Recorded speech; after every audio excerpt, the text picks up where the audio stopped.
Hi, welcome to another 4AC word example. This time we will look at example 4.1 in our lecture note. 4.1 looks at a circuit as given with a resistor, with inductor, and with a capacitor. All right. The incoming voltage is 100 volt. There is a current flow in, and this question wants us to calculate the apparent power, the real power, and the reactive power, as well as the power factor of this circuit. Now the first thing we need to do is to calculate the total impedance. Right, total impedance, because this is a series circuit, so it's quite straightforward. ZT is equals to impedance contributed by ZR, impedance contributed by the inductance, plus impedance contributed by the capacitors. Right, since this is a phasor, we can write it in the phasor form. 6 ohm,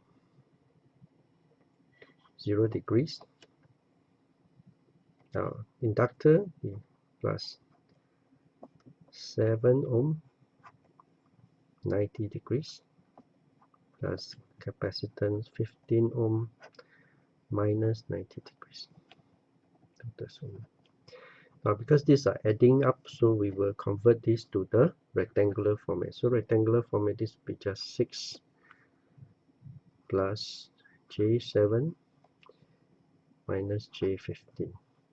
That gives us 6 plus minus J8. So this is the rectangular version, and if we want to, we can convert it back to the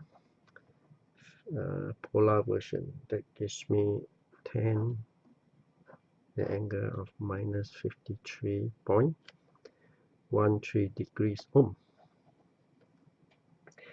Right, now that's the total impedance. Now once I have the total impedance, I can now look at calculating the incoming current supply. Now from Ohm's law, incoming supply IS is Vs over Zt.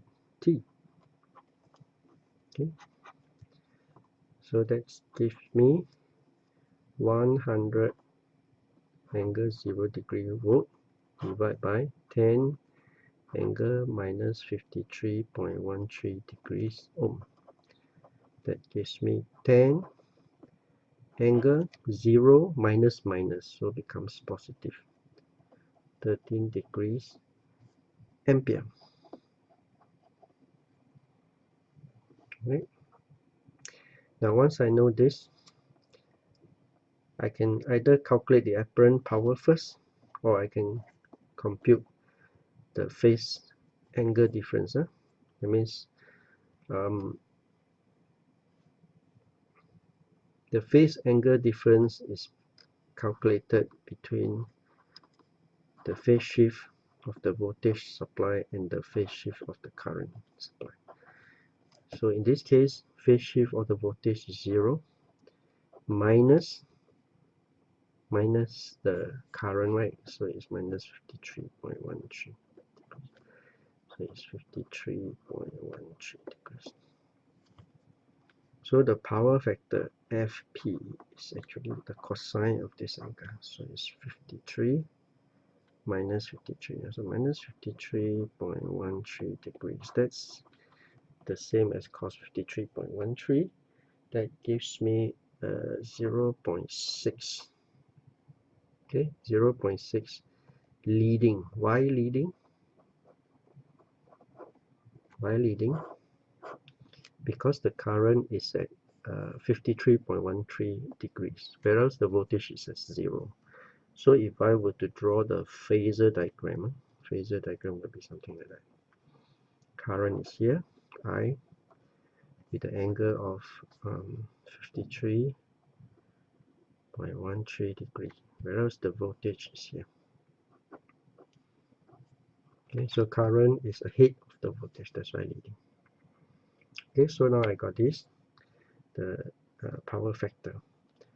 So let's move on to calculate the others. All right, now apparent power is the power available. Right, so by definition, power available. So let's carry on to another page.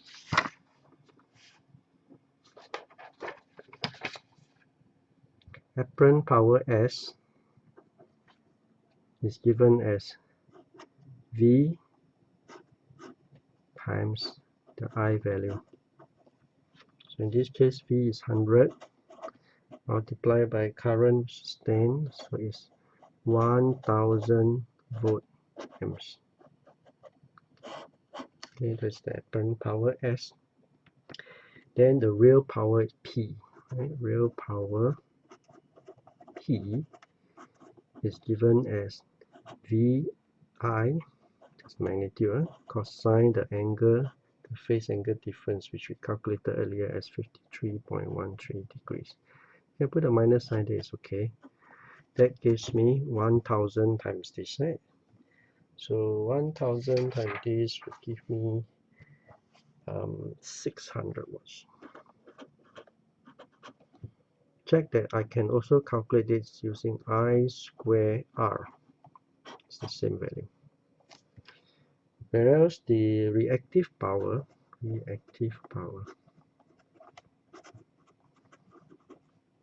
which use the symbol Q, is VI sine of the same angle. Okay, that gives me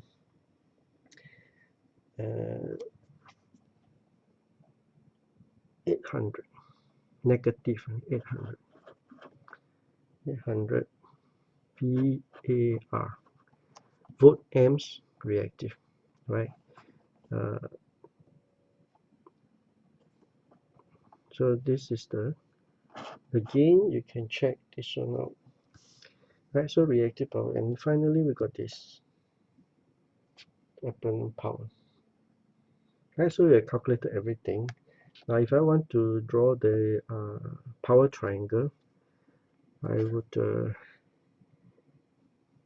leave it to the, okay, next question. Okay, if I have to look at the next question, it shows another way of calculating. So the relationship is 600 watts real power, 800 VAR for reactive power, and the apparent power is 1000 VA.